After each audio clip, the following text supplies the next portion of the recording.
दोस्तों, भारत और ऑस्ट्रेलिया के बीच चौथे टेस्ट मैच का पहला दिन मेलबर्न के मैदान में खेला गया और आज का मुकाबला बेहद ही रोमांचक रहा। पहले तो ऑस्ट्रेलिया के बल्लेबाजों ने भारतीय गेंदबाजों को खूब धोया, लेकिन फिर हमें जसप्रीत बुमराह का कमाल देखने को मिला। बुमराह ने पूरे मैच को पलट दिया और भारत की मैच में शानदार वापसी करा दी। जी हां दोस्तों, इस वीडियो में हम आपको आज के खेल का पूरा हाइलाइट्स बताएंगे, तो इस वीडियो को अंत तक जरूर देखें और अगर आप भी टीम इंडिया के फैन हो तो इस वीडियो को एक लाइक जरूर करें। दोस्तों, बॉर्डर गावस्कर ट्रॉफी 3 मैचों के बाद 1-1 से बराबरी पर है। भारत और ऑस्ट्रेलिया के बीच अब सीरीज का चौथा मुकाबला मेलबर्न के में खेला जा रहा है। इस मैच में ऑस्ट्रेलिया ने टॉस जीता और पहले बल्लेबाजी करने का फैसला किया। टीम इंडिया ने इस मुकाबले के लिए एक बदलाव करते हुए शुभमन गिल की जगह वॉशिंगटन सुंदर को प्लेइंग 11 में शामिल किया। वहीं मेजबान ऑस्ट्रेलिया ने प्लेइंग 11 में 2 बदलाव किए हैं। नाथन मैक्सवीनी की जगह 19 साल के युवा ओपनर सैम कॉन्सटस ने डेब्यू किया, जबकि स्कॉट बोलैंड चोटिल जॉश हेजलवुड की जगह आए। इसके बाद जब ऑस्ट्रेलिया बल्लेबाजी करने उतरी, तब जसप्रीत बुमराह और सैम कॉन्सटस के बीच हमें जबरदस्त मुकाबला देखने को मिला। कॉन्सटस लगातार बुमराह के खिलाफ अटैक कर रहे थे। उन्होंने 7वें ओवर में बुमराह को 1 चौका और 2 छक्के जड़ दिए। अब सैम कॉन्सटस टेस्ट क्रिकेट की एक ही पारी में बुमराह के खिलाफ 2 छक्के लगाने वाले दूसरे बल्लेबाज बन गए हैं। इससे पहले ये कारनामा साल 1918 में इंग्लैंड के जोस बटलर ने करके दिखाया था। ऑस्ट्रेलिया की टीम ने शानदार शुरुआत की, सैम कॉन्सटस ने तबाही मचा दी। वहीं इसके बाद विराट कोहली, मोहम्मद सिराज और सैम कॉन्सटस के बीच गर्मा गर्मी हो गई। सैम कॉन्सटस भारतीय गेंदबाजों को धो रहे थे। सैम ने चौके छक्कों की बारिश कर दी थी। वहीं फिर एक ओवर में मोहम्मद सिराज सैम कॉन्सटस को जाकर कुछ कहने लगते हैं।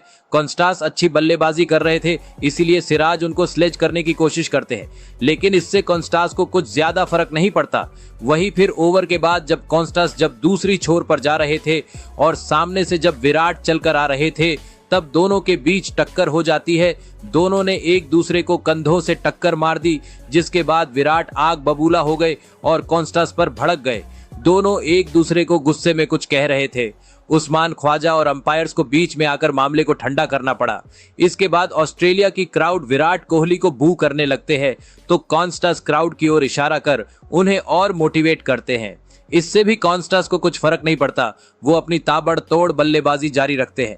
देखते ही देखते कॉन्सटस और उस्मान ख्वाजा के बीच 50 रन से ज्यादा की ओपनिंग साझेदारी भी हो जाती है। इसके बाद सैम कॉन्सटस ने डेब्यू मुकाबले में ताबड़तोड़ 50 भी जड़ दिया। इसके लिए उन्होंने सिर्फ 52 गेंदों का सामना किया। ऑस्ट्रेलिया ने तेज शुरुआत की। उन्होंने 19 ओवर में ही बिना किसी नुकसान के 85 रन ठोक दिए थे। भारत को अभी भी पहले विकेट की तलाश थी, लेकिन फिर 20वें ओवर में टीम इंडिया को जिस विकेट की तलाश थी, आखिरकार वो मिल गई। ऑस्ट्रेलिया ने अपना पहला विकेट गंवा दिया। सैम कॉन्सटस रविंद्र जडेजा का शिकार हो गए। जडेजा ने उन्हें LBW आउट कर दिया। कॉन्सटस ने 65 गेंदों में 60 रनों की पारी खेली। इस पारी में उन्होंने 6 चौके और 2 छक्के लगाए। इस मैच में सैम ने पहली गेंद से ही भारतीय गेंदबाजों पर दबाव बनाना शुरू कर दिया था। तेज गेंदबाजों के सामने सैम ने काफी कमाल के शॉट्स लगाए। हालांकि स्पिन के सामने उनको थोड़ी परेशानी हुई। पहला सेशन पूरी तरह से ऑस्ट्रेलिया के नाम रहा। इस दौरान कुल 25 ओवर फेंके गए, जिसमें ऑस्ट्रेलिया ने 1 विकेट के नुकसान पर 112 रन बनाए। सैम कॉन्सटस इस सेशन के हीरो रहे। इसके बाद दूसरे सेशन में उस्मान ख्वाजा और मार्नस लाबुशेन ने ऑस्ट्रेलिया की पारी को आगे बढ़ाया। दूसरे सेशन में बुमराह और आकाशदीप ने गेंदबाजी की शुरुआत की। दोनों ने काफी अच्छी गेंदबाजी की और ऑस्ट्रेलिया को आसानी से रन बनाने नहीं दिए। टीम इंडिया ने दूसरे सेशन की शुरुआती 4 ओवर मेडन फेंके। लगातार एजेस लग रहे थे, गेंद मिस हो रहे थे, लेकिन टीम इंडिया को विकेट नहीं मिल रहे थे। ऑस्ट्रेलिया काफी संभल कर खेल रहे थे। उस्मान ख्वाजा और लाबुशेन धीरे धीरे पारी को आगे बढ़ा रहे थे। फिर ख्वाजा अर्धशतक भी जड़ दिया। इस सीरीज में उनकी ये पहली 50 है। दूसरे विकेट के लिए ख्वाजा और लाबुशेन के बीच अर्धशतकीय साझेदारी भी हो गई। ऑस्ट्रेलिया मजबूत स्थिति में नजर आ रही थी। इस साझेदारी की वजह से टीम इंडिया दूसरे सेशन में परेशानी में दिख रही थी। धीरे धीरे ऑस्ट्रेलिया की टीम ने 150 रन के आंकड़े को पार कर लिया, लेकिन फिर भारत को आखिरकार दूसरी सफलता मिल गई। उस्मान ख्वाजा 57 रन बनाकर आउट हो गए। जसप्रीत बुमराह की गेंद पर उन्होंने पुल लगाने की कोशिश की, लेकिन गेंद उनके बल्ले के निचले हिस्से में लगकर शॉर्ट मिड विकेट पर खड़े केएल राहुल के पास चली गई। इसके बाद स्टीव स्मिथ चौथे नंबर पर बल्लेबाजी करने उतरे और दूसरे सेशन के अंत तक ऑस्ट्रेलिया ने और कोई विकेट गिरने नहीं दिया। इस सेशन में 28 ओवर का खेल हुआ, जिसमें ऑस्ट्रेलिया ने एक विकेट गंवाकर 64 रन बनाए। हालांकि इस सेशन में टीम इंडिया ने रन नहीं दिए, लेकिन गेंदबाज कंगारू टीम का ज्यादा नुकसान नहीं पहुंचा सके। ऑस्ट्रेलियाई टीम ने 2 विकेट के नुकसान पर 176 रन बना लिए थे। मार्नस लाबुशेन 44 रन और स्टीव स्मिथ 10 रन बनाकर नाबाद थे। टी ब्रेक के बाद तीसरे सेशन का खेल शुरू हुआ। टीम इंडिया अभी तक मुकाबले में काफी पीछे रही थी। अब उम्मीद थी कि तीसरे सेशन में टीम इंडिया वापसी करेगी, लेकिन ऐसा कुछ देखने को नहीं मिला। लाबुशेन और स्मिथ ने शानदार बल्लेबाजी की और टीम इंडिया के गेंदबाजों को विकेट के लिए तरसा के रख दिया। बॉल पुराना हो गया था और पिच बल्लेबाजी के लिए काफी अच्छी हो गई थी, जिसका फायदा दोनों ऑस्ट्रेलियन बल्लेबाज उठा रहे थे। इसके बाद मार्नस लाबुशेन ने अपना अर्धशतक पूरा कर लिया। इसके लिए उन्होंने 114 गेंदों का सामना किया।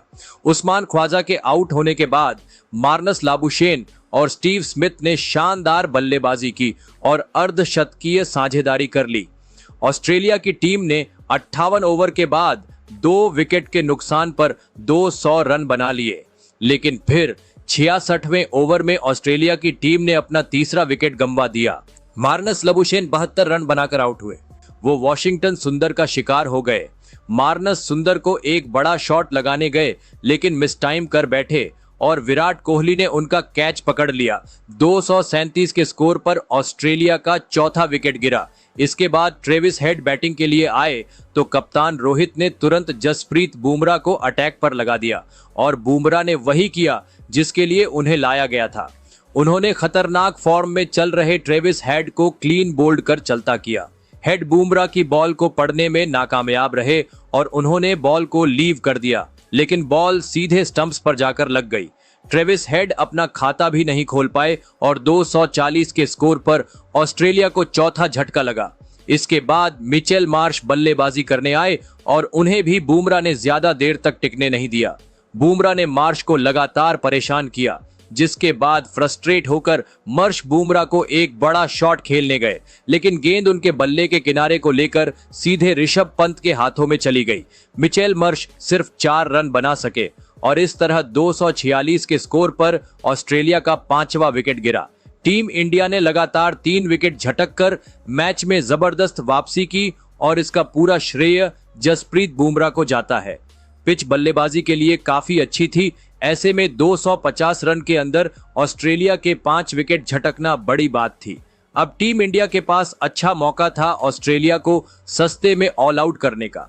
पहले और दूसरे सेशन में ऑस्ट्रेलियाई टीम का पूरा दबदबा रहा था, लेकिन तीसरे सेशन में भारतीय टीम ने 9 रन के अंदर ऑस्ट्रेलिया के 3 विकेट गिरा दिए। लेकिन एक छोर पर स्टीव स्मिथ टीके हुए थे और अच्छी बल्लेबाजी कर रहे थे। उन्हें फिर एलेक्स कैरी का भी साथ मिला। स्टीव स्मिथ ने फिर मेलबर्न के मैदान पर 50 भी जड़ दिया। उन्होंने इसके लिए 71 गेंदों का सामना किया। इसके बाद स्मिथ और एलेक्स कैरी ने कुछ बड़े शॉट्स लगाए और तेजी से रन्स बटोरने की कोशिश की। एक बार फिर ऑस्ट्रेलियाई बल्लेबाजों ने पारी को संभाल लिया और लगातार 3 विकेट गंवाने के बाद अर्धशतकीय साझेदारी कर ली। इसके बाद भारत के लिए एक बुरी खबर आई। जसप्रीत बुमराह के पैर में हल्का खिंचाव आ गया था। इस वजह से उन्हें मैदान के बाहर जाना पड़ा, लेकिन फिर कुछ ही ओवर बाद वो वापस भी आ गए। वहीं फिर टीम इंडिया ने दूसरी नई गेंद भी ले ली और इसका फायदा भी टीम को मिला। आकाशदीप ने एक जबरदस्त गेंद डालकर एलेक्स कैरी को ऋषभ पंत के हाथों कैच आउट करा दिया। ऑस्ट्रेलिया की टीम का 299 के स्कोर पर छठा विकेट गिरा। एलेक्स कैरी 41 गेंद में 31 रन बनाकर आउट हुए। हालांकि इसके बाद पैट कमिंस और स्मिथ ने संभल कर बल्लेबाजी की और दिन के अंत तक ऑस्ट्रेलिया के और कोई विकेट गिरने नहीं दिए। इस तरह चौथे टेस्ट के पहले दिन के अंत तक ऑस्ट्रेलिया ने 6 विकेट खोकर 311 रन बना लिए हैं। वहीं भारत के लिए एक बार फिर आज बुमराह ने सबसे ज्यादा 3 विकेट लिए। दोस्तों, क्या टीम इंडिया यहां से मैच जीत पाएगी? अपनी राय कमेंट जरूर करें। वही क्रिकेट की हर खबर के लिए हमारा टेलीग्राम चैनल जरूर ज्वाइन करें, जिसकी लिंक डिस्क्रिप्शन में है।